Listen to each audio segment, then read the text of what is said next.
the Mongols. Across the endless steppes of Asia, where the winds howl at night and the stars never fade, a people were born who knew no mercy, the Mongols. They did not build cities or sow fields. They lived on horseback, chasing spoils as a wolf chases its prey.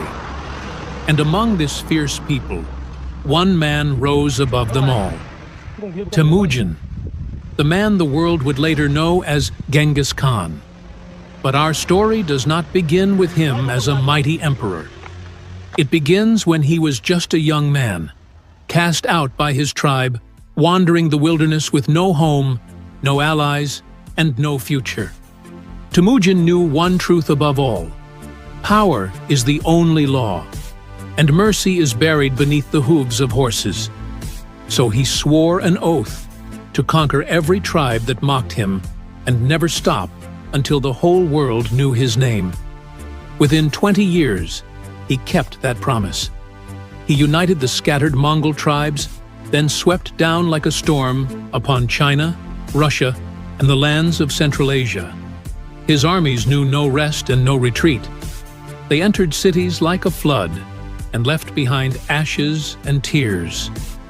People said they no longer counted time by years, but by how many cities fell in a single week. But behind this brutality was a calculating mind. Genghis was not a mindless butcher. He sought to build a world where the strong could not prey on the weak, and where law, not blood, ruled. He created a vast postal system connecting his empire and enforced strict laws, punishing even his own soldiers if they harmed innocents. To him, order was greater than mercy, and fear was more honest than love.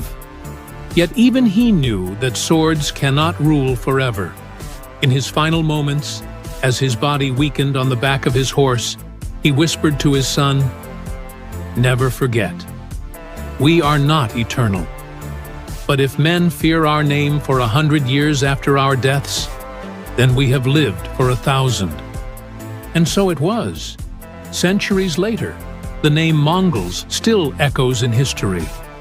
Not because they were monsters, but because they were men who believed the world was ruled by strength, and then tried to build a system from it.